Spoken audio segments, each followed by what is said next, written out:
United nation security council की बैठक में डॉक्टर एस जयशंकर साहब के द्वारा पाकिस्तान को आईना दिखाते हुए कहा गया था कि वो लोग हमें सलाह ना दें जिन्होंने लादेन को अपने घर में पनाह दी हो। वो लोग दुनिया को आतंक के बारे में सलाह ना दें जो खुद आतंकिस्तान हों।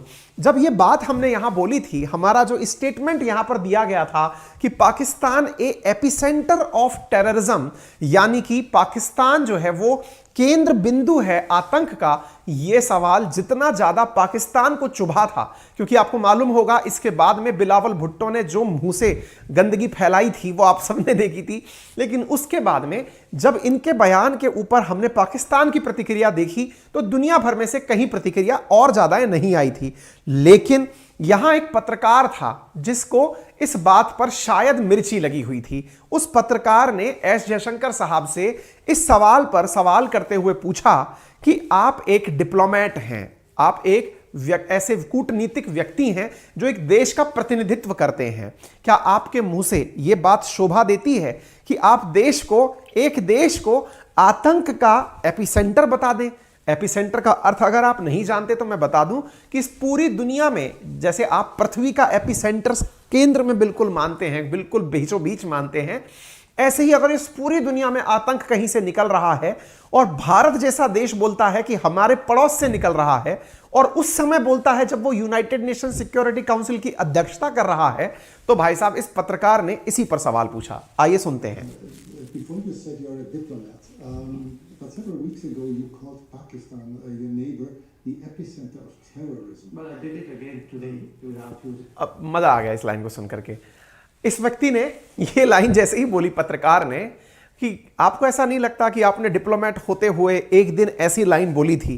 जयशंकर साहब बोलते हैं I did it today.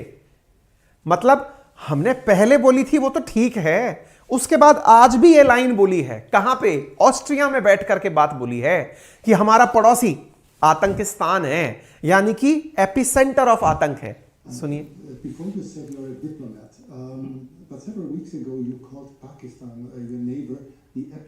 Epicentre of, but I did it again today.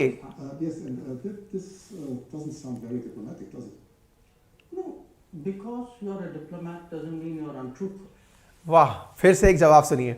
यहां पर अगर आपको सुनाई दे रहा हो, क्योंकि माइक कितनी तेज आवाज पकड़ पा रहा है नहीं समझ में आ रहा है, लेकिन इन्होंने कहा because you are a diplomat you can't be अनट्रुथफुल।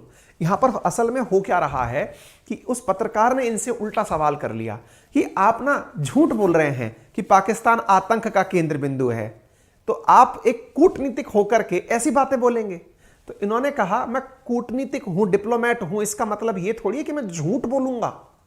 मतलब अगर आप इसको ऐसे समझिए, आपसे कोई ये व्यक्ति कह रहा है कि सर आप देखिए राजनेता हैं, आप इतने बड़े डिप्लोमेट हैं और आप डिप्लोमेट होकर के आप इस तरह की बात बोलेंगे, तो बोले भाई मैं झूठ नहीं बोलूंगा, डिप्लोमेट हूं इसका मतलब डिप्लोमेट्स झूठ नहीं बोलेंगे। मैं झूठ नहीं बोलूंगा कि मेरा पड़ोसी कैसा है।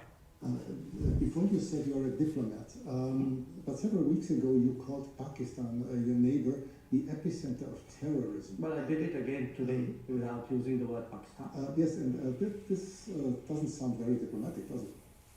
No, because you're a diplomat doesn't mean you're untruthful. I could use much harsher words than epicenter. So मैं इससे भी बुरा बोल सकता था। What has been happening to us? इस बात को कंसीडर करते हुए कि भारत की पार्लियामेंट पर जिसने हमले कराए हों, इस बात को कंसीडर करते हुए कि हमारे देश में मुंबई पर जिसने हमले कराए हों, इस बात को कंसीडर करते हुए कि जो देश अपने आप को सॉवरेन राष्ट्र बोलता है, संप्रभु देश बोलता है, वो अपनी सीमा में आतंकियों को पालता है, और अगर हम इस बात को जानते हुए भी ये बात ना बोलें तो हम कैसे अनट्रुथफुल हैं? पॉइंट है। यदि किसी देश को यह पता है कि मेरे सीमा के अंदर डे नाइट कैंप चल रहे हैं, आतंक का प्रशिक्षण दिया जा रहा है, सेना का जिन्हें संरक्षण दिया जा रहा है, वो हमारे देश में आकर के बम फोड़ते हैं और हम उसके बाद भी यह बात ना बोल पाए, तो या तो तुम्हारा कोई इंटेंशन पाकिस्तान के साथ जुड़ा होगा। मैं तो अपनी जगह सही हूं। आगे बढ़ते हैं। अभी तो साहब इनने गजब मजे लिए हैं, इस पत्रकार के माध्यम से पूरा की पूरा बैंड ही बजा दिया है। खैर, तो इंडिया ने अपनी वो वाली बात जो एपिसेंटर वाली बात है वो यहां पर बताई।